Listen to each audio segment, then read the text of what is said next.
तो चालू करते हैं आज का टॉपिक पेसमेकर इम्प्लांटेशन। ठीक है, तो जैसे कि हम सबको ऑलरेडी पता ही है कि पेसमेकर क्या होता है। हमारे हार्ट में जो नेचुरल पेसमेकर होता है हमारा, उसे हम बोलते हैं SA नोड या साइनो एट्रियल नोड, जो कि हमारे राइट एट्रियम में होता है। ठीक है, ये हमारा नेचुरल पेसमेकर होता है, मतलब जो हमारे हार्ट की रिदम होती है, जो हार्ट का रेट होता है कि हार्ट हमारा प्रॉपर रिदम में काम कर रहा है या नहीं, हमारे प्रॉपर एट्रियम, दोनों एट्रियम आपस में और दोनों वेंट्रिकल्स आपस में सिंक्रोनाइज हो रहे हैं या नहीं, है ना। इन सब चीजों को देखने का काम एक इम्पल्स जनरेटर करता है, जो कि हमारे हार्ट में होता है हमारा पेसमेकर, जिसको हम बोलते हैं SA नोड। वो हमारा नेचुरल पेसमेकर होता है। बट जब हार्ट में एरिदमियास हो जाते हैं, एरिदमियास का मतलब जब रिदम हमारी बिगड़ना चालू हो जाती है, ये किसी भी केस में हो सकता है। जैसे कि हो सकता है हमारा हार्ट ब्लॉक हो गया हो, हार्ट फेलियर की तरफ जा रहा हो, है ना। ऐसी और भी बहुत सारी चीजें हैं जिसके कारण हमारी रिदम बिगड़ जाती है हार्ट की। तो हार्ट को वापस से रिदम में लाने के लिए, उसकी रेट को वापस से नॉर्मल करने के लिए फिर हमको इम्प्लांट करना पड़ता है एक आर्टिफिशियल पेसमेकर, जिसके बारे में आज हम पढ़ने वाले हैं। ठीक है, सो पेसमेकर इम्प्लांटेशन छोटा सा टॉपिक है, अच्छा सा, इसको अच्छे से कर लेते हैं। ठीक है, एक आउटलाइन देख लेते हैं बस कि क्या क्या चीजें इसमें होती है, जिससे कि फिर हमको एक आइडिया लग जाएगा।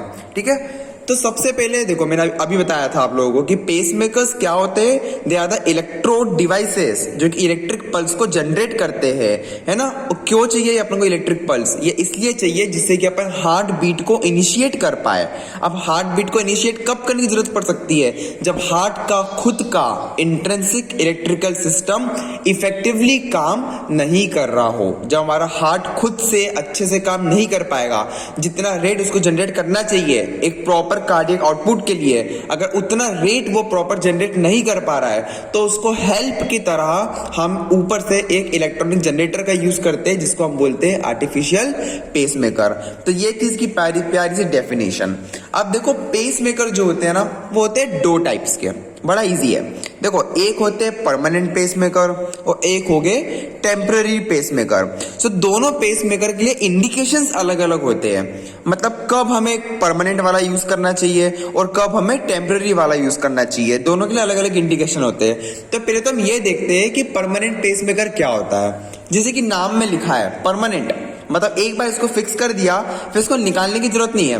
मतलब जो भी इसकी लाइफ स्पैन रहती है, एक नॉर्मल पेसमेकर जो होता है उसकी जो लाइफ होती है वो 5 से 7 साल या 10 साल तक होती है। ठीक है, मतलब कि उसकी बैटरी को आपको फिर चेंज करना पड़ता है 5 साल के बाद, 7 साल के बाद या 10 साल के बाद। It depends upon the company, आप कौन सी कंपनी का पेसमेकर यूज कर रहे हो, कितना महंगा वाला लगा रहे हो, वो उसको भी डिपेंड करता है कि उसकी बैटरी की लाइफ कितनी होती है। ठीक है, तो परमानेंट पेसमेकर में क्या होता है, इसका जो जनरेटर होता है, जो इम्पल्स को जनरेट करेगा, वो जनरेटर को आप अंदर फिक्स कर देते हो परमानेंट, मतलब सीधा 5 साल के लिए। इसमें आपको कुछ आउटर डिवाइस की जरूरत नहीं पड़ती है, आप बाहर से उसको रेगुलेट नहीं करते हो, वो अंदर ही अंदर अपने आप को रेगुलेट करते रहता है, क्योंकि वो परमानेंट है। तो देखो, वही लिखा है कि permanent pacemaker is implanted totally in the body, है ना। और जो इसका पावर सोर्स होता है, पावर सोर्स का मतलब जो इसकी बैटरी होती है, उसको आप इम्प्लांट करते हो सबक्यूटेनियसली। और सबक्यूटेनियसली का मतलब क्या होता है? क्यूटेनियस क्या होता है हमारा, जो हमारी स्किन होती है उसके नीचे जो फेशिया होता है ना, या आप मसल्स ले लो, तो उसके बल्क के ऊपर इसको रख दिया जाता है, इसके पावर सोर्स को। मैं एक इमेज दिखाऊंगा तो उसमें क्लियर हो जाएगा। ठीक है, तो जनरली ये जो पावर सोर्स या ये जो मशीन है, इसको हम लोग पेक्टोरल मसल्स के ऊपर रखते हैं। हमारी जो पेक्टोरल मसल्स होती है चेस्ट में, उसके ऊपर इसको इम्प्लांट कर दिया जाता है। और इससे फिर जो वायर्स निकलते हैं, देखो पेसमेकर के 2 पार्ट्स होते हैं, याद रखना। एक होता है पावर सोर्स जनरेटर, जिससे कि करंट जनरेट होगा, और एक उसमें लीड्स होती है। लीड्स का मतलब होता है वायर, क्योंकि वो वायर जो उस जनरेटर से निकल रही है, उस वायर को ही आप हार्ट के अंदर आपके जो भी एट्रियम या जो भी वेंट्रिकल में डिस्टर्बेंस है, उसमें आप उसको इंसर्ट कर देते हो वायर्स को। तो उन वायर्स को हम लीड बोलते हैं। ठीक है, याद रखना। तो इस केस में, परमानेंट पेसमेकर के केस में, आप लोगों ने जनरेटर को कहां रख दिया? Subcutaneously over the pectoral muscles on the non dominant side. मतलब अगर पेशेंट राइट साइड का है, राइट हैंडेड है, तो फिर आप उसका पेसमेकर जो है वो लेफ्ट साइड की पेक्टोरल मसल्स पर रखोगे। ये चीज याद रखना, क्योंकि हम नहीं चाहते हैं कि जब पेशेंट उसके हाथ का ज्यादा इस्तेमाल करेगा डोमिनेंट साइड का डेली एक्टिविटीज करने में, तो पेसमेकर हिल जाए या डिसलोकेट हो जाए या उसकी वायर वायर जगह से हिल जाए, हम ये बिल्कुल नहीं चाहते हैं। इसलिए हम वो चाहेंगे कि मूवमेंट कम से कम हो, इसलिए हम इसको हमेशा नॉन डोमिनेंट साइड पे रखते हैं। अब देखो एक इमेज देखना पहले, ठीक है, तो वो फिक्स हो जाएगा। जैसे कि ये एक एक्सरे इमेज दिखाई गई है, तो देखो एक्सरे में लेफ्ट हैंड साइड पे ये जो आप देख पा रहे हो, ये बड़ी सी जो मशीन दिख रही है व्हाइट कलर की, ये हमारा पेसमेकर है, जिसको हम लोगों ने पेक्टोरल मसल्स के ऊपर रख दिया है। और देखो इससे जो वायर निकल रही है, ये व्हाइट कलर की जो वायर निकल रही है, ये आपके हार्ट में आ रही है। तो देखो 2 मिनट में एनोवेशन चालू करता हूँ। जैसे कि हम सब देख पा रहे हैं, दिस इज योर पेसमेकर, और इससे ये लीड्स निकल रही है। देखो 2 लीड्स निकल रही है, एक लीड हमारे राइट एट्रियम में जा रही है और एक लीड हमारे राइट वेंट्रिकल में जा रही है। अब मैं आपको बताऊंगा इसमें कितनी लीड्स होती है, तो उसके अकॉर्डिंग इनके क्या क्या नाम होते हैं, ये सब अभी आगे पढ़ेंगे, ठीक है। अभी सिर्फ आइडिया के लिए बस ये देख लो कि ये होता है पेसमेकर और ये होती है उसकी लीड्स। इस तरह से दिखता है पेसमेकर। देखो this is the image of pacemaker, this is how a pacemaker looks like. और जो 2 दिख रहे हैं स्टील के ना, वो उसकी लीड्स है, उसके वायर्स है वो, जिससे कि इंपल्स जो जनरेट होगी वो इससे ट्रांसफर होगी आपके हार्ट में, ठीक है। तो ये होता है हमारा पेसमेकर। तो अभी हम लोग पढ़ रहे थे परमानेंट पेसमेकर के बारे में। तो मैंने आपको बताया था कि परमानेंट में पेक्टोरल मसल्स के ऊपर इसको इम्प्लांट कर देते हैं। अब इसका यूज कब करना है, पहले यूज से पहले हम आते हैं कि परमानेंट पेसमेकर के 3 टाइप्स होते हैं। Please mute your mic. First one is the single chamber pacemaker. देखो हार्ट में 4 ही चैम्बर होते हैं, right atrium, left atrium, right ventricle, left ventricle. तो ये सिंगल चैम्बर पेसमेकर है, मतलब इससे जो लीड निकलेगी वो केवल एक लीड है, सिंगल लीड, जिसको आप केवल एक चैम्बर में इम्प्लांट करोगे। अब वो चैम्बर कोई भी हो सकता है, डिपेंडिंग अपॉन द डिफेक्ट, कि आपका ऐसे नोड काम कर रहा है, हो सकता है आपका एवी नोड काम ना कर रहा हो, बंडल ऑफ हिस काम ना कर रहा हो, मतलब जो पूरा हमारा कंडक्टिंग सिस्टम होता है हार्ट का, है ना, उसमें से अगर कोई भी हिस्सा काम नहीं कर रहा है, या कोई भी वेंट्रिकल या कोई भी एट्रियम में प्रॉपर अगर रेट जनरेट नहीं हो रहा है, तो उसके अकॉर्डिंग हम जो चैम्बर में इस लीड को लगाएंगे वो होता है सिंगल चैम्बर पेसमेकर, जिसमें केवल एक ही चैम्बर में लीड लगाई जाती है। एक होता है ड्यूअल चैम्बर। अब ड्यूअल से नाम ही समझ में आ रहा है कि 2, मतलब किसी भी 2 चैम्बर में लगाया जाएगा, ठीक है। तो अब आप सोचोगे कि सिंगल चैम्बर जो होता है वो जनरली राइट एट्रियम में लगाया जाता है, ठीक है, जनरली। ड्यूअल चैम्बर जो होता है वो राइट एट्रियम और राइट वेंट्रिकल इनमें लगाया जाता है। और एक होता है रेट रिस्पॉन्सिव पेसमेकर। अब देखो कितना प्यारा है ये रेट रिस्पॉन्सिव पेसमेकर, सुनना ध्यान से क्या होता है। रेट रिस्पॉन्सिव पेसमेकर ये अलग टाइप के पेसमेकर्स होते हैं। ये नॉर्मली तो काम करते हैं पर बहुत कम लेवल पे। इनका मेन काम कब होता है, जब आप एक्सर्शन करते हो सकता है जब आप एक्सरसाइज कर रहे हो, या ट्रेडमिल पे भाग रहे हो, या आप बाइसिकल चला रहे हो, है ना, तो उस टाइम आपके हार्ट को ज्यादा काम करने की जरूरत है, आपका हार्ट रेट को बढ़ना पड़ता है। तो वो जो एक्स्ट्रा हार्ट रेट को इंक्रीज करना है, तो वो जो इंक्रीज हार्ट रेट है उसको रिदम में लाने के लिए आप जो पेसमेकर का यूज करते हो वो कहलाता है रेट रिस्पॉन्सिव पेसमेकर। देखो इसके लिए मैंने गूगल से कुछ ये डाले हुए हैं, जिससे कि आप जब रिवाइज करो तो आपको इजी समझ में आ जाए। देखो मैंने अभी बताया था सिंगल चैम्बर पेसमेकर जो था उसमें केवल एक लीड होती है, जिसको आप एक चैम्बर आपके हार्ट पे लगा देते हो। तो देखो इस केस में जैसे कि आपने उसको राइट वेंट्रिकल पे लगा सकते हो या उसको राइट एट्रियम पे लगा सकते हो, वो डिपेंड करता है कि पेशेंट के सिम्टम्स क्या है और कौन सा चैम्बर उसका इफेक्टिवली काम नहीं कर पा रहा है, ठीक है, वो डिपेंड करता है। ड्यूअल चैम्बर जो होता है मैंने बताया था कि इसमें 2 लीड होती है, मतलब कि इसको हार्ट के 2 चैम्बर्स में लगा सकते हैं। तो जनरली ये लगाया जाता है राइट एट्रियम में और राइट वेंट्रिकल में। इन दोनों के कॉन्ट्रैक्शंस को ये रेगुलेट करने का काम करता है। और एक जो मैंने आपको बताया था, हाँ, एक जो था वो रेट रिस्पॉन्सिव था, उसके अलावा एक और होता है और उसे बोलते हैं bye ventricular pacemaker.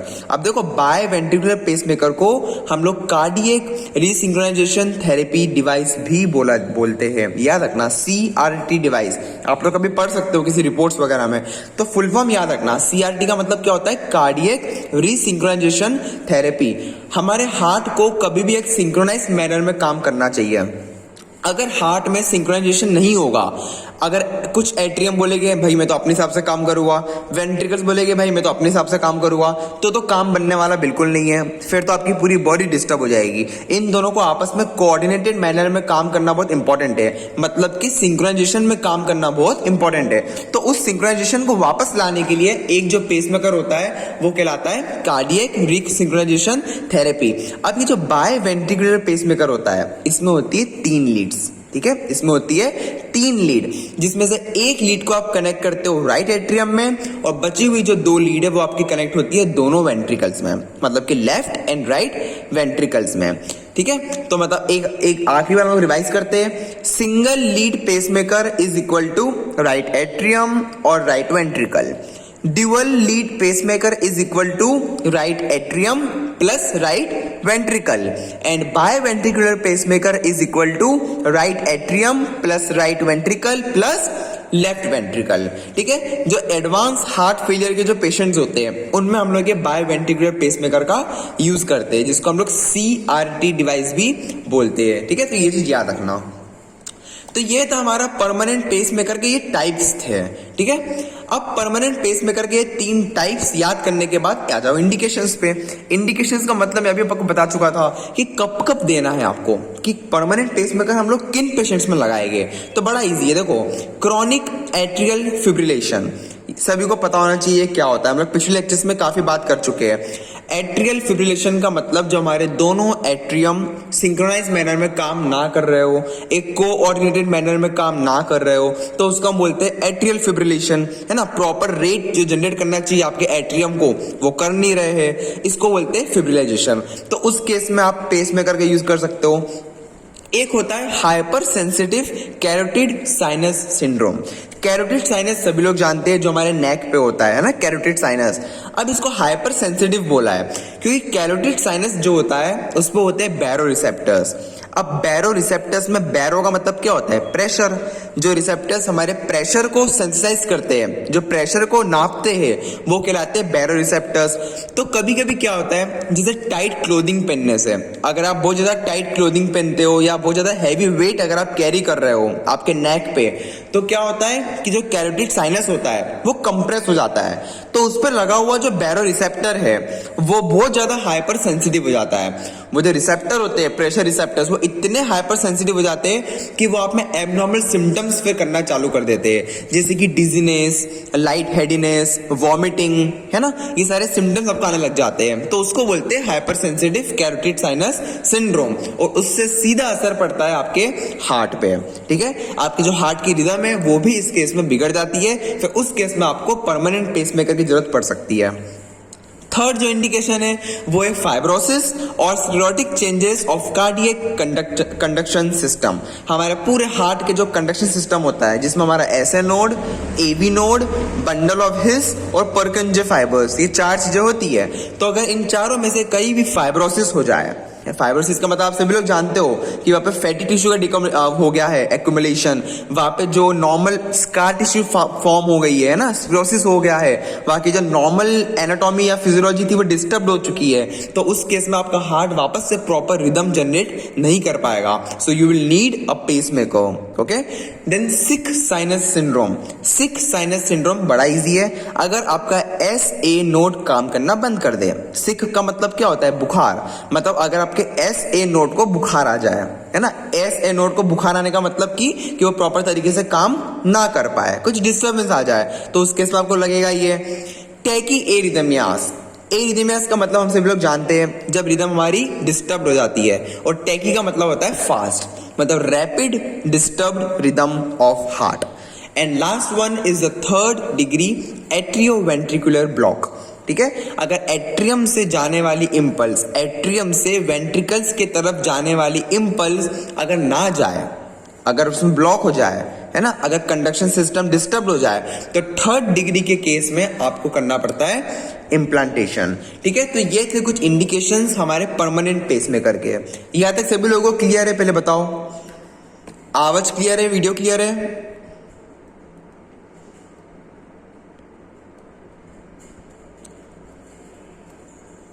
Am I audible?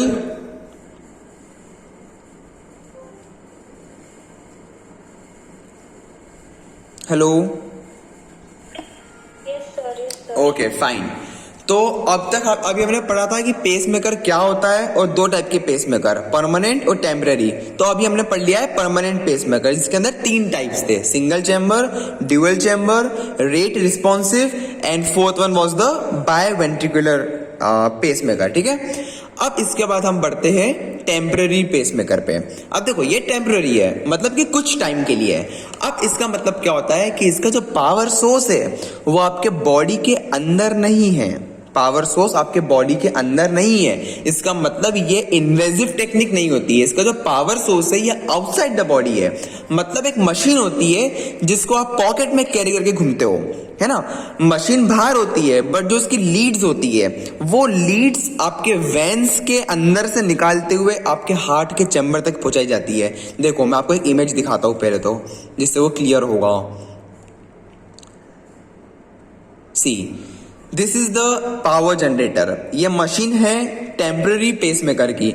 ये मशीन इम्प्लांट नहीं की जाती है, ये पेशेंट कैरी करता है उसके पॉकेट में, उसके मतलब उसके एक पॉकेट बना दिया जाता है उसके स्टमक के बाजू में, है ना, जिसमें वो एक मशीन उसके कैरी करता है। और इसमें जो स्विचेस लगे हुए हैं इसके अकॉर्डिंग वो रिदम और रेट कंट्रोल किया जाता है, ठीक है। डॉक्टर्स बता देते हैं पेशेंट्स को कि जब आपको एकदम से आपका टेकीर्डियमस हो जाए या टेकीकार्डिया हो जाए तो किस तरीके से आपको क्या रेगुलेट करना है, ये पेशेंट को सिखा दिया जाता है।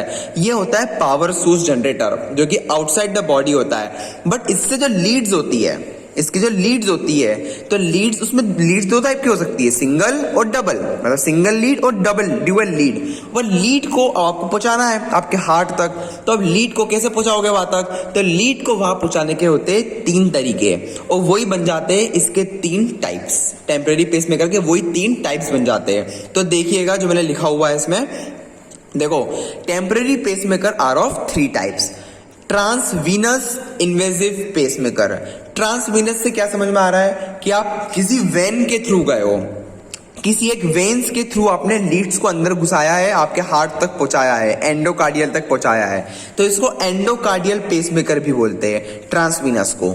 एक होता है ट्रांसथोरेसिक, ये भी इन्वेजिव टेक्निक है। इन्वेजिव का मतलब होता है चीड़ फाड़ करने वाली, जिसमें आपको कुछ ना कुछ काटना पड़ा हो, इंसिजन लगाना पड़ा हो, ठीक है। तो इन्वेजिव मतलब होता है इंसिजन्स वाली, जिसमें आपको अंदर आपने कुछ ना कुछ इंसर्ट किया है। तो ट्रांसवीनस में आपने वेन्स में इंसर्ट किया है, इसलिए वो इन्वेजिव है। ट्रांसथोरेसिक में आपने वापस से अंदर इंसर्ट किया है, एपिकार्डियल पेसिंग बोलते हैं इसको। मैं आपको एक अभी दिखा हुआ इमेज इसकी। और एक होती है ट्रांसक्यूटेनियस पेसमेकर, ठीक है, जो कि ऊपर की तरफ होता है, बिल्कुल सतह पे। तो ये होता है नॉन इन्वेजिव। देखो आपको दिखाता हूं, मैं जो एक गूगल से आर्टिकल निकाला था इसके लिए।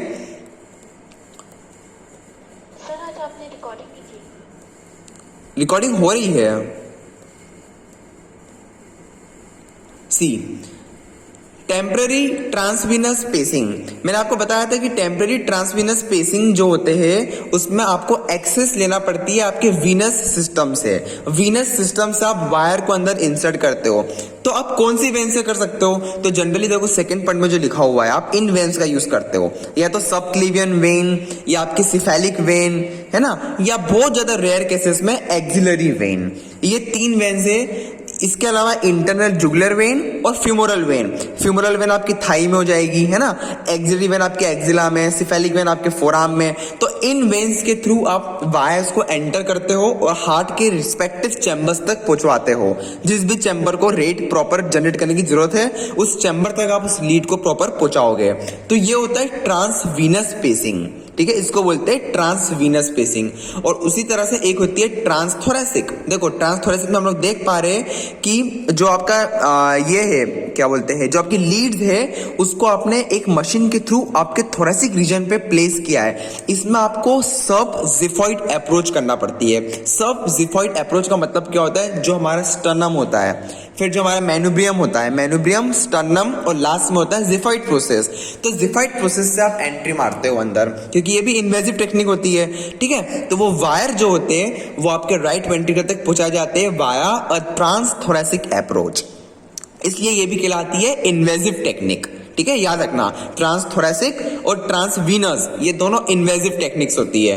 केवल एक है ट्रांसक्यूटेनियस, जो कि नॉन इन्वेजिव होती है। देखो फर्स्ट वाली इमेज ट्रांसवीनस की है, जिसमें आप देख पा रहे हो कि वो वायर वेन्स के थ्रू पहुंचाया है। सेकेंड इमेज है ट्रांसक्यूटेनियस की, उसमें आपने कोई इंसिजन नहीं लगाया है, केवल दो देखो इलेक्ट्रोड्स जो है, रबड़ इलेक्ट्रोड्स, ये आपके अपोजिट साइड ऑफ हार्ट के एक ऊपर और एक जस्ट उसके डायगोनल में अपोजिट साइड पे चिपके हुए हैं। तो ये होती है ट्रांसक्यूटेनियस, जिसमें आप आउटर मतलब बाहर से जनरेट करवा रहे हो इंपल्स को, है ना। ट्रांसक्यूटेनियस में, और थर्ड होती है आपकी ट्रांसथोरेसिक, जिसको हम एपिकार्डियल भी बोल सकते हैं, ट्रांसथोरेसिक को। ठीक है, तो ये होते हैं हमारे 3 टाइप के टेम्पररी पेसमेकर का प्लेसमेंट। ठीक है, इस टाइप से हम लोग इसको प्लेस करते हैं, टेम्पररी पेसमेकर्स को। ओके, सो अब टेम्पररी पेसमेकर के इंडिकेशंस क्या हो सकते हैं? देखो, परमानेंट पेसमेकर्स के तो हम समझ ही गए थे, अब आ जाओ टेम्पररी के थोड़े देख लेते हैं फटाफट। Maintenance of adequate heart rate and rhythm, सही बात है, इससे तो अपन पेसमेकर लगा रहे हैं क्योंकि अपन चाहते हैं कि हार्ट रेट और रिदम अच्छे से मेंटेन रहे। अब कब ये जो मेंटेनेंस है आपको कब करना पड़ता है? Specially in surgery and post operative recovery. जिन लोगों की हार्ट के बड़े बड़े ऑपरेशंस होते हैं, या जिन लोगों की ओपन हार्ट सर्जरीज होती है, जिन लोगों की कोरोनरी एंजियोप्लास्टी होती है, या कार्डियक कैथराइजेशन प्रोसीजर्स होती है जिन लोगों की, है ना, जैसे कि आप सभी पढ़ चुके हैं, पहले हम लोग ने पढ़ा था कार्डियक एंजियोप्लास्टी, जिसमें प्लेक्स को निकाला जाता है, बैलून एंजियोप्लास्टी, फिर मैंने आपकी चीज पढ़ाई थी CABG, coronary artery bypass graft, है ना। तो ये जितने भी प्रोसीजर्स होती है, इनके बाद एक कॉम्प्लिकेशन क्या हो सकता है कि पेशेंट की जो रेट और रिदम है हार्ट का, वो डिस्टर्ब हो जाता है, क्योंकि हमने हर कॉम्प्लिकेशन में एरिथमियास पढ़ा था, है ना। तो उस कॉम्प्लिकेशन से रिकवर करने के लिए कुछ टाइम तक हमको टेम्पररी पेसमेकर्स का यूज करना पड़ता है। इसके अलावा before implantation of a permanent pacemaker, देखो ये भी अच्छा पॉइंट है, परमानेंट पेसमेकर को इम्प्लांट करने से पहले आप टेम्पररी पेसमेकर को लगा के देख सकते हो कि पेशेंट उसको रिस्पॉन्ड कर रहा है या नहीं। देखो, आप सीधा परमानेंट पेसमेकर लगा दोगे, आप पेसमेकर के भी तो कुछ कॉम्प्लिकेशंस होते हैं, हो सकता है कि पेशेंट उसको रिस्पॉन्ड ना करे, उसकी लीड्स डिस्लोकेट हो जाए, पेशेंट की बॉडी उसको एज अ फॉरेन बॉडी समझ के एक्सेप्ट ना करे, बहुत सारी कॉम्प्लिकेशन हो सकते हैं। तो इसलिए परमानेंट डालने से पहले आप लोग एक ट्रायल के रूप में टेम्पररी पेसमेकर यूज करके देख सकते हो। ठीक है, फिर as prophylaxis after open heart surgery, मैंने आपको अभी बताया था कि ओपन हार्ट सर्जरी के बाद प्रोफिलिक्सिस के तौर पे इसको यूज किया जाता है, क्योंकि आपको मैंने अभी क्या बताया था कि ओपन हार्ट सर्जरीज के बाद पेशेंट्स के कॉम्प्लिकेशंस आने की समस्या हो जाती है। कॉम्प्लिकेशंस में क्या क्या हो सकते हैं कि उसकी रिदम बिगड़ जाती है, उसका रेट बिगड़ जाता है, हार्ट प्रॉपर रिदम में काम नहीं करेगा, प्रॉपर तरीके से इम्पल्स जनरेट नहीं हो सकती है ना। तो उन केसेस में हमको ये पेसमेकर यूज करना पड़ेगा।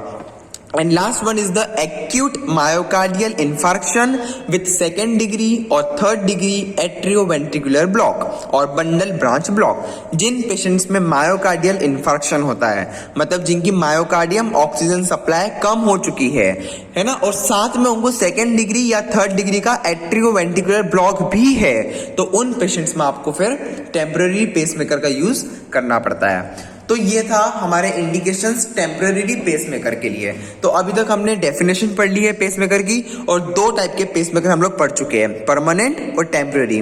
परमानेंट के हमने 4 टाइप्स के पढ़े थे अंदर, और टेम्पररी में हमने 3 टाइप्स के पढ़े अंदर, और दोनों के हमने अलग अलग इंडिकेशंस पढ़े थे। ठीक है, इतना करने के बाद कुछ और इंडिकेशंस होते हैं आपके पेसमेकर इम्प्लांटेशन के, और वो हो सकते हैं atrioventricular nodal disorders.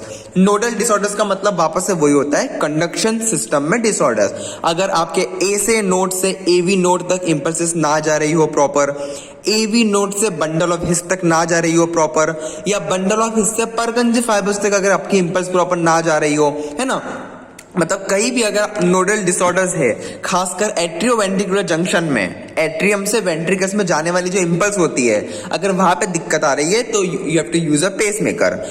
SA node disorders में हम इसको डेफिनेटली यूज करेंगे। टैकी एरिथमियास में हम इसको यूज करेंगे। अभी हमने ये इंडिकेशन किस में पढ़ा था? परमानेंट पेसमेकर में। और क्रॉनिक बायफेसिकुलर ब्लॉक, अब देखो ये क्या होता है chronic बायफेसिकुलर block.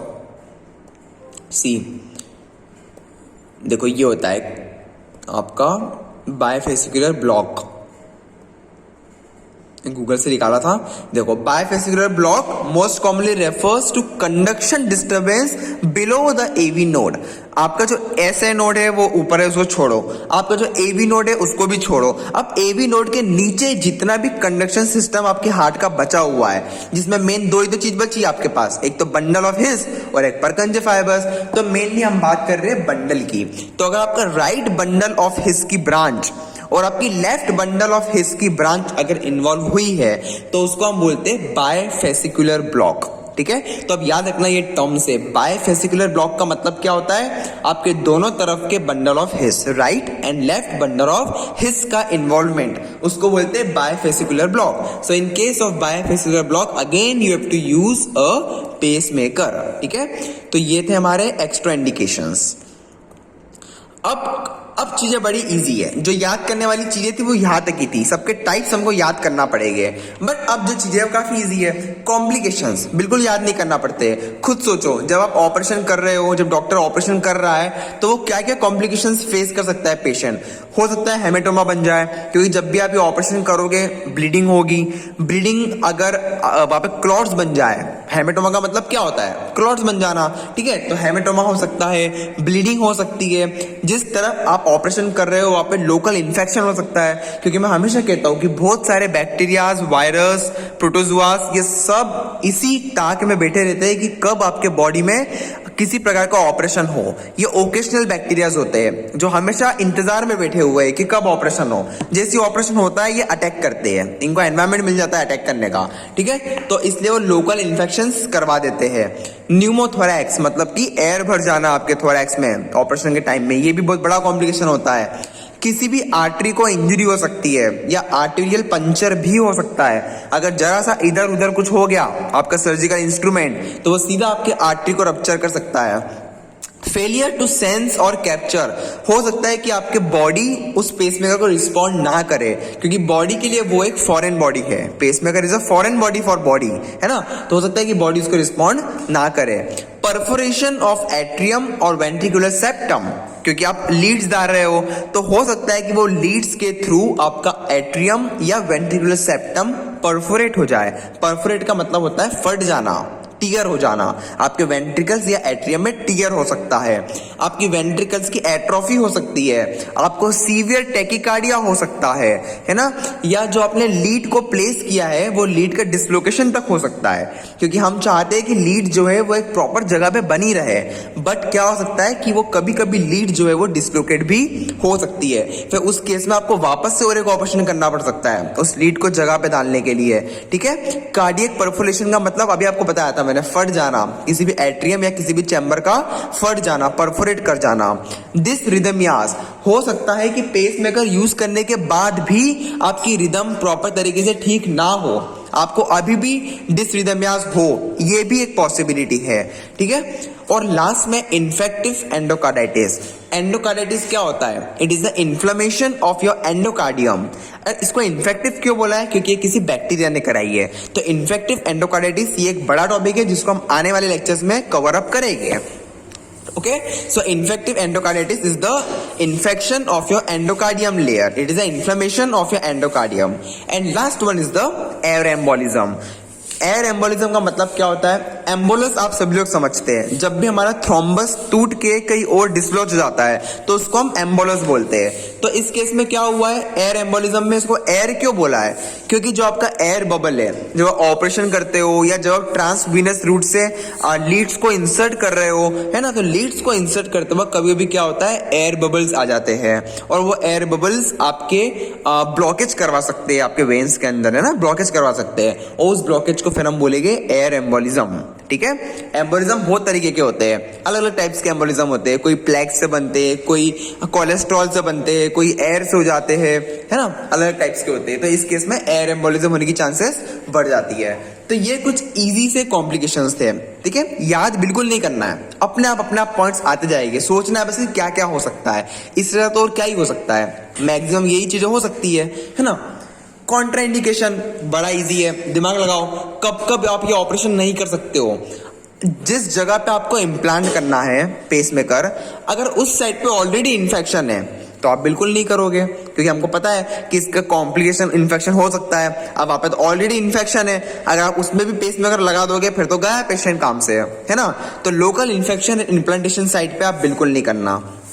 Active systemic infection, इसका मतलब कि आप इन्फेक्शन जो है उस लोकल साइट पे नहीं है बल्कि पूरे बॉडी में है, ठीक है। Active systemic infection with bacteria, मतलब कि सीवियर बैक्टीरियल इन्फेक्शन हुआ है किसी पेशेंट को। अब हो सकता है, तो इमेजिन करो किसी पेशेंट को निमोनिया है या टाइफाइड है, तो इन केसेस में आप कभी पेसमेकर इम्प्लांट नहीं करोगे, ठीक है। पेसमेकर इम्प्लांटेशन करने के लिए कुछ क्राइटेरिया होता है। आपकी बॉडी पूरी नॉर्मल होना चाहिए, है ना, किसी प्रकार का आपको इन्फेक्शन नहीं होना चाहिए, तो ही आप इसको इम्प्लांट करोगे। अगर किसी पेशेंट की सीवियर ब्लीडिंग टेंडेंसीज है तो आप बिल्कुल इम्प्लांट नहीं करोगे। अगर किसी पेशेंट एंटी कोएगुलेशन थेरेपी पे है, जैसे कि एस्पिरिन अगर वो ले रहा है, इसलिए हम बोलते हैं कि जो भी ऑपरेशन होते हैं उनके 10 दिन पहले हम लोग एस्पिरिन कभी भी बंद करवा देते हैं, क्योंकि एस्पिरिन जो होती है वो ब्लड थिनर होती है, ठीक है। और अगर ब्लीडिंग हो गई ऑपरेशन के टाइम में तो फिर क्लॉटिंग ही नहीं हो पाएगी और पेशेंट की डेथ हो सकती है हाइपोवॉल्यूमिक शॉक से, ठीक है। इसलिए एक्टिव एंटीकोगुलेशन थेरेपी में इसको कभी यूज नहीं करना चाहिए।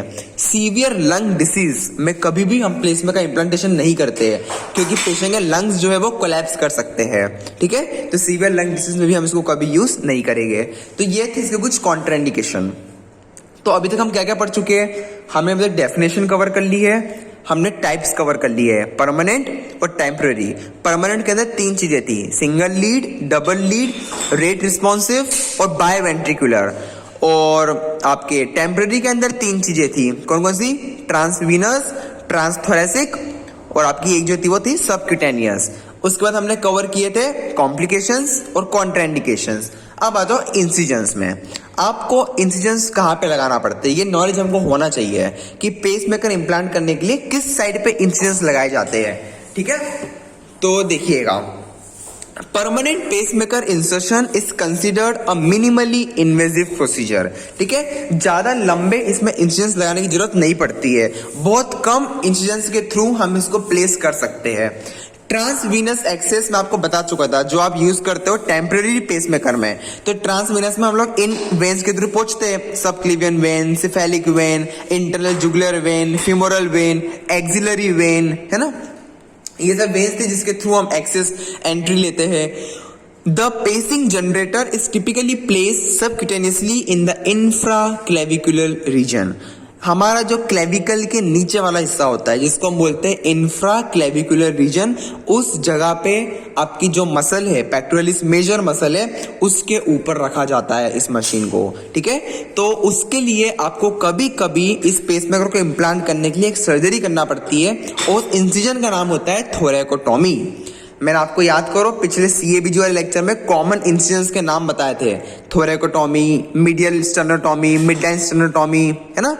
तो उसमें से थोरैकोटॉमी वाला जो इंसिजन होता है वो हम यूज करते हैं, ठीक है, इसको इम्प्लांट करने के लिए, और उसके बाद उसको फिक्स कर देते हैं। कभी कभार पेसिंग जनरेटर को हम एब्डोमिनल एरिया में भी प्लेस कर सकते हैं, ठीक है। कभी कभी पेसिंग जनरेटर को हम लोग एब्डोमिनल एरिया में भी प्लेस कर सकते हैं। देखो इसकी एक इमेज देखना।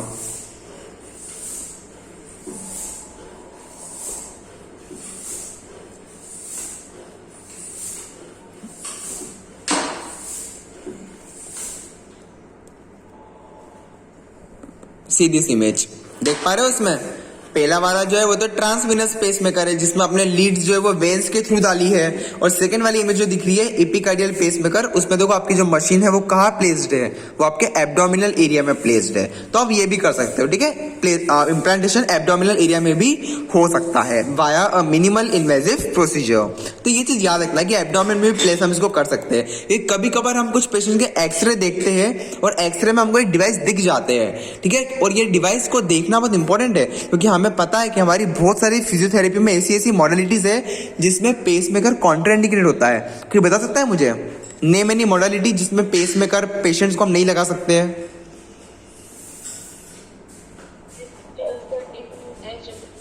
Yes, SWD are contraindicated in pacemaker patients, है ना।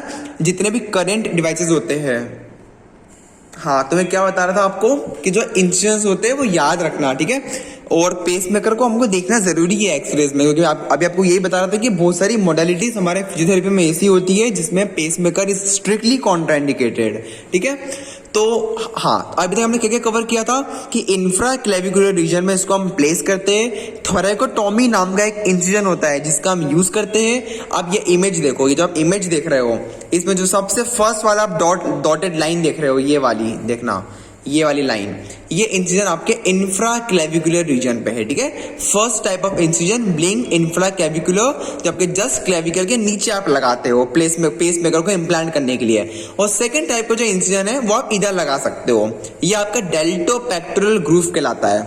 दिस इज, क्योंकि देखो यहाँ पे आपकी डेल्टॉइड मसल होती है, see this is a deltoid muscle and this is a pectoral muscles. तो जो ग्रूव बनता है इसको हम बोलते हैं डेल्टो पेक्टोरल ग्रूव। तो अगर आप उस ग्रूव में इंसिजन को लगाते हो तो वो कहलाता है second type of incision which is called as deltopectoral incision. तो याद रखना ये दो टाइप के इंसिजन आप लोग यूज कर सकते हो। अब वो डिपेंड करता है कि पेशेंट के आपको लीड जो डालना है वो लीड या आपको कहाँ पे एक्चुअली उसकी मशीन प्लेस करना है, किस जगह पे पेशेंट के लिए कंफर्टेबल होगा मशीन प्लेस करना, ठीक है। तो डॉक्टर डिसाइड करता है, वो डॉक्टर के ऊपर होता है कि पेशेंट का डोमिनेंट साइड देख के नॉन डोमिनेंट साइड पे जो आप प्लेस कर रहे हो तो किस जगह पे उसकी एनाटॉमी अच्छी है, किस जगह पे थोड़ा स्पेशियस है, कौन सी जगह में स्पेस ज्यादा है, जब थोड़ा मसल बल्क कम है ना, उसके अकॉर्डिंग डिसाइड किया जाता है और उसको प्लेस किया जाता है। तो ये दो टाइप के इंसिजन हम लोग यूज कर सकते हैं।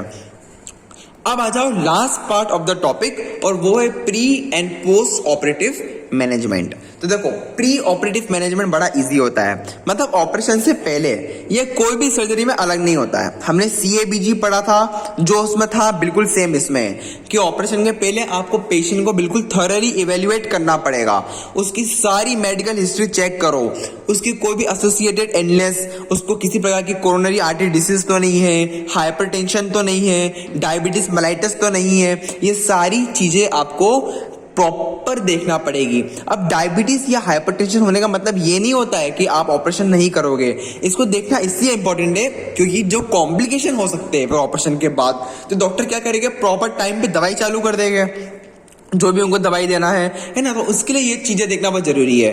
तो evaluate the patient thoroughly for hypertension, diabetes, any type of coronary artery disease या उसकी कार्डियक डिसीज की सीवियरिटी कितनी है उसको इवेल्युएट किया जाता है और ओवरऑल पेशेंट का एक मेडिकल स्टेटस देखा जाता है कि पेशेंट स्टेबल है या नहीं, ऑपरेशन के लिए वो रेडी है या नहीं।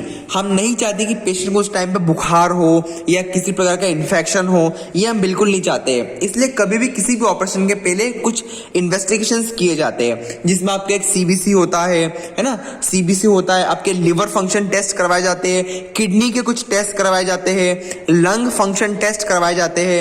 आपके लंग्स को पहले देखा जाता है कि लंग्स प्रॉपर है कि नहीं, आपकी किडनी प्रॉपर काम कर रही है कि नहीं, लिवर प्रॉपर काम कर रहा है कि नहीं। इन सारी रिपोर्ट्स के नॉर्मल आने के बाद ही you will proceed for this operation, ठीक है। रिपोर्ट्स का नॉर्मल आना बहुत जरूरी है, उसके बिना आप ऑपरेशन बहुत ज्यादा नहीं करोगे, ठीक है। तो ये होता है आपका प्री ऑपरेटिव इवैल्यूएशन। और लास्ट आता है फिर पोस्ट ऑपरेटिव केयर। तो पोस्ट ऑपरेटिव केयर मतलब ऑपरेशन के बाद। तो ऑपरेशन के बाद आपको कार्डियक रेट, रिदम को कंटिन्यूसली मॉनिटर करना इंपॉर्टेंट है, इसलिए पेशेंट कुछ दिन तक ICU में रहेगा। ICU इंटेंसिव केयर यूनिट में उसका प्रॉपर मॉनिटरिंग की जाएगी कि किस तरीके से उसकी रेट और रिदम प्रॉपर तरीके से काम कर रही है या नहीं। किसी भी प्रकार की शिवरिंग या फेसिकुलेशन को आपको अवॉइड करना है। शिवरिंग का मतलब कपकपाना होता है और फेसिकुलेशन आप जानते हो, मसल फेसिकुलेशन, जो मसल में जो ट्विचिंग होती है, जो क्रैम्प्स आते हैं उनको हम बोलते हैं फेसिकुलेशन। तो अगर मसल्स में क्रैम्प्स आ रहे हैं, अगर आपकी मसल फेसिकुलेट कर रही है ना, अगर पेशेंट शिवर कर रहा है बहुत ज्यादा, तो उस चीज को आपको अवॉइड करना है। तो प्रॉपर मेडिकेशंस इसको सर्जन देगा और इन चीजों को अवॉइड करेगा। Backup pacing capability and cardioversion defibrillation equipment should be immediately available at all time. कुछ दिन तक पेशेंट के लिए आपको एक बैकअप लेके चलना पड़ता है। तो वो बैकअप किस चीज का होता है, बैकअप पेसिंग कैपेबिलिटी, ठीक है। मतलब कि आपने पेसमेकर तो लगा दिया, बट इन केस अगर वो पेसमेकर काम नहीं कर पा रहा है, बॉडी ने उस पेसमेकर को एडॉप्ट नहीं किया है, तो आपको दोबारा से एक ऑपरेशन करके नया भी फिट करना पड़ सकता है, लीड्स को चेंज भी करना पड़ सकता है, ठीक है। तो उसके लिए एक बैकअप फैसिलिटी आपके पास ऑल टाइम अवेलेबल होना चाहिए इमीडिएट ऑपरेशन के लिए। और कार्डियोवर्जन डिफिब्रिलेशन का मतलब हम सब लोग जानते हैं, एक डिवाइस होता है इमरजेंसी रूम में, उसको बोलते हैं कार्डियक डिफिब्रिलेटर। हम सब मूवीज में देखते नहीं, जब कोई पेशेंट की डेथ होने वाली होती है तो किस तरीके से वो करंट लगाया जाता है उस डिवाइस से, तो वो जो शॉक प्रोड्यूस करता है जिससे पेशेंट को एकदम से शॉक लगता है, तो वो डिवाइस कहलाता है डिफिब्रिलेटर। तो अगर पेशेंट को किसी भी तरीके के कॉम्प्लिकेशंस आ रहे हैं, अगर हमको दिख रहा है कि वो कार्डियक अरेस्ट में जा रहा है पेशेंट, तो उसको कार्डियक अरेस्ट से बचाने के लिए, to prevent the patient from dying, हमको कार्डियक डिफिब्रिलेटर का यूज करना पड़ सकता है। तो ये इक्विपमेंट हमारे पास ऑल टाइम होना चाहिए available. Restore all anti tachy arrhythmic therapies in ICDs, ठीक है। ICDs का मतलब आपका था जो कार्डियक डिफिब्रिलेटर्स होते हैं, ठीक है, इंट्राक्यूटेनियस कार्डियक डिफिब्रिलेटर्स, जो आपको मैंने अभी बताया था कि कुछ कुछ डिवाइसेस ऐसे भी आते हैं जो आपको पेशेंट के मसल्स में अंदर अंदर फिट करना पड़ते हैं। जैसे कि अभी हमने क्या पढ़ा था कि उसके पेक्टोरल मसल्स में हमने उन्हें क्या फिट किया था, पावर सोर्स जनरेटर फिट किया था। तो पेसमेकर सॉरी, एक होता है पेसमेकर और एक होता है आईसीडी। ये दोनों अलग अलग चीजें हैं। आईसीडी जो होता है हमारा कार्डियक डिफिब्रिलेटर, ये हमारे हार्ट के रिदम के लिए नहीं होता है। देखो पेसमेकर जो होता है वो आपकी रिदम और रेट को अच्छा करने में हेल्प करता है, और जो डिफिब्रिलेटर होता है ये एकदम से अगर आपको शॉक लगा, आपका हार्ट अगर डाई हो रहा है, मर रहा है या कार्डियक अरेस्ट में जा रहा है, तो उस वक्त शॉक देना बहुत जरूरी होता है। तो ये जो डिवाइस होता है आईसीडी, ये आप अंदर इम्प्लांट करते हो और ये आपके हार्ट को एक शॉक देता है, आपके वेंट्रिकल्स, आपके एट्रियम को इतना भयानक शॉक देता है कि वापस से आपका जो कंडक्शन सिस्टम है हार्ट का वो चालू करवा देता है। तो ये डिवाइस को भी अंदर इम्प्लांट किया जाता है, ठीक है। तो ये सारे डिवाइस की व्यवस्था आपके पास होना चाहिए पोस्ट ऑपरेटिव केयर के रूप में, ठीक है। पेशेंट के टैकी एरिथमियास वाले कॉम्प्लिकेशन को आपको ठीक करना पड़ेगा, मतलब सर्जन को।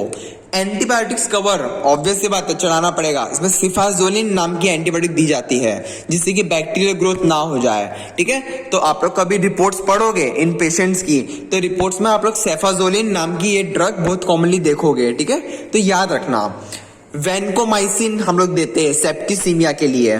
सेप्टिसीमिया का मतलब क्या होता है कि ब्लड में इन्फेक्शन बॉडी में उसका फैलना नहीं चाहिए, और जो स्किन आपने जहाँ पे इंसिजन दिया है तो वो स्किन पे कोई इन्फेक्शन ना हो जाए, तो उसके लिए वैनकोमाइसिन आती है दवाई, ठीक है। तो सिफाजोलिन, वैनकोमाइसिन, ये सब ड्रग का यूज किया जाता है। आपका एम्स क्या है? हमारा एम्स यही है टू प्रिवेंट। देखो ये एम्स जो है ना, मैं आपको टेक्निक बताता हूं। अगर आपको एग्जामिनेशन पर्पस के लिए ये लिखना है तो हमेशा याद रखना, कभी भी ट्रीटमेंट डायरेक्टली चालू मत करो। आपके पास कुछ कुछ चीजें ऐसी होती है जिससे कि आप बहुत ज्यादा मटेरियल आपके पास होता है, जैसे कि एम्स आपके कोई भी ऑपरेशन में अलग नहीं हो गए, चाहे कोई भी ऑपरेशन हो, चाहे कोई भी सर्जरी हो, सबके एम्स ये होने वाले हैं कि कॉम्प्लिकेशन प्रिवेंट करना है, मॉर्बिडिटी कम करना है। मॉर्बिडिटी का मतलब क्या होता है कि किसी और प्रकार की डिसीज ना हो जाए उस पेशेंट को, कोई और इलनेस ना हो जाए, जैसे सेप्टिसीमिया। तो what is septicaemia? It is a morbidity, है ना। तो मॉर्बिडिटी कम करना है, वुंड हीलिंग टाइम को बढ़ाना है, पेशेंट को फटाफट एडीएल्स में उसको जल्द से जल्द लाना है, उसकी मोबिलिटी जल्द से जल्द लाना है ना, उसको इंडिपेंडेंट बनाना है। देखो कितने सारे पॉइंट्स अपने आप आते जाते हैं। तो ये सारे पॉइंट्स हम लिख सकते हैं एम्स के अंदर। तो कभी भी पोस्ट ऑपरेटिव मैनेजमेंट लिखने से पहले एम्स लिख दिया करो। एम्स में आपका कम से कम हाफ पेज भर जाएगा, क्योंकि एम्स में बहुत सारे एम्स होते हैं, ठीक है। अगर पेशेंट आपका बेड रिडन है तो आपको प्रेशर सोर्स से उसको बचाना है ना, मसल्स की वेस्टिंग ना हो जाए, तो ये सारे आपके एम्स होते हैं। इसके अलावा ऑपरेशन के टाइम पे एनेस्थीसिया यूज किया गया होगा, तो इस केस में जो एनेस्थीसिया यूज करते हैं वो ये होता है ब्यूपिवाकेन और लिडोकेन। सेकेंड ईयर फार्मा में आप लोगों ने पढ़ा होगा, ठीक है। ब्यूपिवाकेन, लिडोकेन, ये सब एनेस्थेटिक एजेंट्स के नाम होते हैं जो कि इस ऑपरेशंस में यूज किए जाते हैं। और इन सब के बाद जब ऑपरेशन हो चुका है तो आपको अफेक्टेड बॉडी पार्ट को इमोबिलाइज करना पड़ेगा कुछ दिन के लिए। पेशेंट को हम लोग सुपाइन पोजीशन में लेटने को बोलते हैं, और उसको बोलते हैं कि एंकल के मूवमेंट्स को कंटिन्यूसली करता रहे, क्योंकि हम नहीं चाहते कि ऑपरेशन के बाद पेशेंट को डीवीटी या पल्मोनरी एम्बोलिज्म हो जाए। To prevent the patient from DVT and pulmonary embolism हम उसको ankle pumps, ankle toe movements, active finger movements, ये सारी चीजें करने को बोलते हैं। सिर्फ अफेक्टेड शोल्डर या अफेक्टेड आर्म से उसको काम नहीं करना है स्टार्टिंग में, ठीक है, जिससे कि वो डिस्लॉज ना हो जाए, वरना पेसमेकर आपका डिस्लॉज हो सकता है, उसकी लीड्स जो है वो जगह से हिल सकती है, ठीक है। तो इनिशियली कुछ दिन तक हमको अफेक्टेड पार्ट को इमोबिलाइज रखना बहुत ज्यादा जरूरी है। और सबसे इंपॉर्टेंट बात होती है पेशेंट एंड फैमिली टीचिंग। हम पेशेंट को और उसकी फैमिली को एजुकेट करना बहुत ज्यादा इंपॉर्टेंट है। एजुकेट मतलब क्या करना है, जो पेशेंट का जो इंसिजन है, थोरेकोटॉमी इंसिजन जो है पेशेंट का, तो हम पेशेंट को बोलते हैं कि प्रॉपर देखते रहो कि वहां पे रेडनेस तो नहीं हो रही है, स्वेलिंग तो नहीं आ रही है, क्योंकि रेडनेस, स्वेलिंग या पस का निकलना, ये सब साइंस होते हैं इन्फेक्शन के। अगर आपके इंसिजन से पस निकल रहा है, वहां पे रेडनेस हो रही है, वार्म फील हो रहा है आपको, वार्म मतलब गरम गरम फील हो रहा है उस जगह पे, इचिंग हो रही है, बर्निंग सेंसेशन हो रहे हैं, तो these are the signs of infection. So you have to tell the patient as well as his family to watch for this signs of infection, ठीक है। याद रखना proper time to time dressing उसकी होना इंपॉर्टेंट है उस जगह की। इंसिजन्स को हमेशा ड्राई रखना इंपॉर्टेंट है। एटलीस्ट फॉर 1 और 2 वीक्स आपको इंसिजन्स को ड्राई रखना इंपॉर्टेंट है, उसको वेट मत होने देना, क्योंकि अगर इंसिजन्स आपके वेट हो जाएंगे तो वेट में इन्फेक्शन का खतरा ज्यादा होता है, ठीक है। इसलिए हम इंसिजन्स को ड्राई रखते हैं। Avoid lifting operative side arm above shoulder level, बिल्कुल भी उस हाथ को उठाना नहीं है, पूरी तरीके से इमोबिलाइज करके रखना है उस हाथ को, ठीक है। तो इस तरीके से हमारा पेशेंट एंड फैमिली एजुकेशन होता है। तो ये चैप्टर हमारा यहाँ पे खत्म होता है। तो एज अ होल हमने कितनी चीजें पढ़ी थी इस चैप्टर में? देखो, हम लोगों ने पढ़ा था कि पहले डेफिनेशन क्या होती है पेसमेकर्स की, फिर 2 टाइप के पेसमेकर्स, परमानेंट, टेम्पररी। परमानेंट में 3, single chamber, dual chamber, rate responsive, और फोर्थ पढ़ा क्या था, कौन बताएगा? एक जब हमने फोर्थ पढ़ा था एक्स्ट्रा में, किसी को याद है?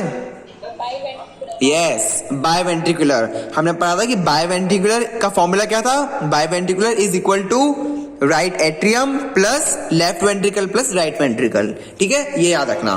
फिर उसके इंडिकेशंस पढ़े थे। फिर हमने पढ़ा टेम्पररी पेसमेकर, उसके 3 टाइप्स। यस, ट्रांसवीनस, ट्रांसथोरेसिक और ट्रांसक्यूटेनियस, ये 3 टाइप के होते हैं टेम्पररी पेसमेकर्स, और हमने उसके इंडिकेशंस पढ़े थे, ठीक है। फिर हमने पढ़ा था कॉम्प्लिकेशंस, कॉन्ट्राइंडिकेशंस, इंसिजन्स कौन कौन से लगाए जाते हैं, और लास्ट में pre and post operative management. मतलब कि एग्जाम में कभी भी अगर ये टॉपिक आ जाए तो हमको ये 6 हेडिंग्स में इसको कवर करना बहुत इंपॉर्टेंट है। और वो 6 हेडिंग्स क्या क्या है? Definition, types, indications, contraindications, complications and your pre and post operative management. इतने सब हेडिंग्स में हमको ये टॉपिक को एकदम प्यारे तरीके से कवर अप करना है, तो काफी अच्छे नंबर भी मिलेंगे और पेपर साफ सुथरा भी दिखेगा, ठीक है। तो इस तरीके से हमारा ये टॉपिक था कार्डियक पेसमेकर इम्प्लांटेशन के ऊपर, ठीक है। किसी को कुछ डाउट हो तो मुझे मैसेज कर देना। हम लोग सम अप करते हैं आज का टॉपिक यहाँ पे। अब कल हो सकता है कि सुरभि कवर करे एक टॉपिक, कल पीटी कार्डियो का दिन है, तो कल मैं चाहता हूँ कि एसीबीटी टेक्निक हमारी कवर हो जाए, ठीक है। Active cycle of breathing technique हमने पिछली बार पढ़ा था ऑटोजेनिक ड्रेनेज। तो ऑटोजेनिक ड्रेनेज जो होती है कफिंग के लिए, उसी तरीके से एक होती है एसीबीटी। तो एसीबीटी टेक्निक जो है वो कल सुरभि आपको कवर कराएगी, ठीक है। चलो तो मिलते हैं कल। Okay, thank you everyone, bye.